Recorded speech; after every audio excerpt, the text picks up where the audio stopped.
আসসালামু আলাইকুম। Microsoft word 2016 training এ আপনাদের সবাইকে স্বাগতম। আজকে আমরা মাইক্রোসফট ওয়ার্ড 2016 এর হোম ট্যাবে প্যারাগ্রাফ টুলস বার সম্পর্কে আলোচনা করব। প্যারাগ্রাফ টুলস বার কয়েকটি টুলস নিয়ে গঠিত। টুলসগুলো হলো pointing, indent, short, mark, border, shading, line and paragraph spacing, alignment. এখন আমরা এই টুলসগুলো কিভাবে ব্যবহার করতে হয় তা শিখব। প্রথমে আমরা পয়েন্টিং কিভাবে নিতে হয় তা শিখি।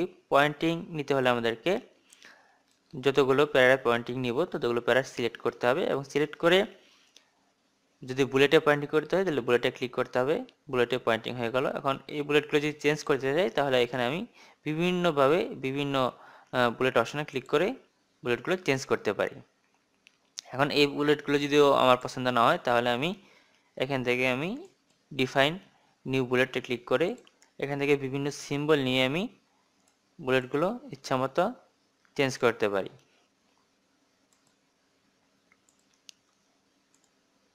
বুলেট টুল চেঞ্জ হয়ে গেল।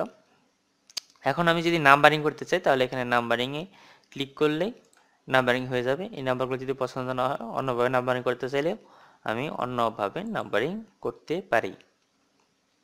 এখন মাল্টি লেভেল নাম্বারিং এখানে দুই অপশনই আছে, পয়েন্টিং, নাম্বারিং এবং বুলেটিং দুইভাবেই আমি করতে পারি। নিজের ইচ্ছা মতো। এখন ইনক্রিজ এবং ডিক্রিজ ইনডেন্ট কিভাবে করতে হয় তা শিখবো। ইনক্রিজ করতে হলে আমাদেরকে সিলেক্ট করে নিতে হবে। সিলেক্ট করে ইনক্রিজে ক্লিক করলেই ইনক্রিজ হয়ে যাবে। ডিক্রিজ করতে চাইলে ডিক্রিজে ক্লিক করলেই ডিক্রিজ হয়ে যাবে। এখন দেখুন লাইন স্পেসিং কীভাবে নিতে হয়। লাইন স্পেসিং করতে হলে আমাদেরকে সিলেক্ট করে নিতে হবে। সিলেক্ট করে লাইন স্পেসিংয়ে ক্লিক করে আমি যততে দিব তততে লাইন স্পেসিং হয়ে যাবে। মাঝখানে 3টা লাইনের পরিমাণ 3 দিলে 3টা লাইনের পরিমাণ স্পেসিং হয়ে গেল। এখন আবার যদি একে দিতে চাই এখানে একই স্পেসিং হয়ে গেল। যদি আমি কাস্টমাইজ করতে চাই যে আমি নিজের ইচ্ছা মতো দিব তাহলে আমি কাস্টমাইজও করতে পারি। এখানে লাইন স্পেসিং অপশন আছে, অপশন থেকে আমি ইচ্ছা মতো দিতে পারি, আবার ইচ্ছা মতো কমাইতেও পারি সর্বনিম্ন 0.5 পর্যন্ত।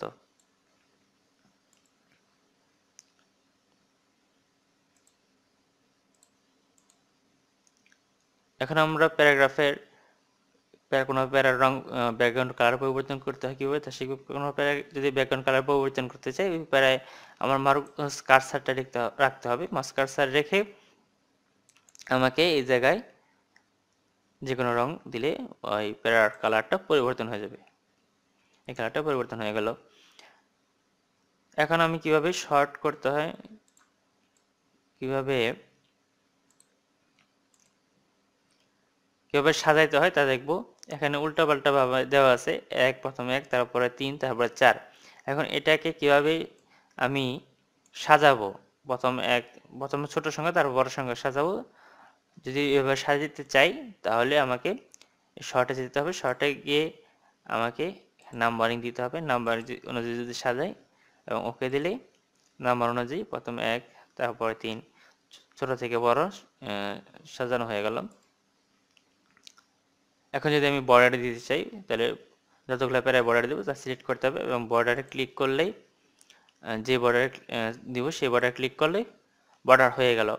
এখন যদি আমি কোনো নো বর্ডার দিতে চাই, ইচ্ছা মতো যে কোনো আমি এই জায়গা থেকে ইচ্ছা মতো করতে পারি। কোনো বর্ডার, সবগুলো বর্ডার মিস হয়ে গেল।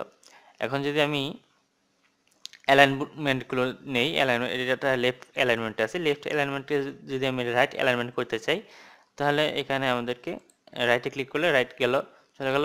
লেফটে করলে লেফট হয়ে গেল। এইভাবে আমরা অ্যালাইনমেন্টগুলো পরিবর্তন করতে পারি। এটা লেফট অ্যালাইনমেন্টে আছে, এটা সেন্টার অ্যালাইনমেন্টে আছে, এটা রাইট অ্যালাইনমেন্টে, এটা জাস্টিফাই অ্যালাইনমেন্ট। এইভাবে আমরা অ্যালাইনমেন্টগুলো পরিবর্তন করতে পারি।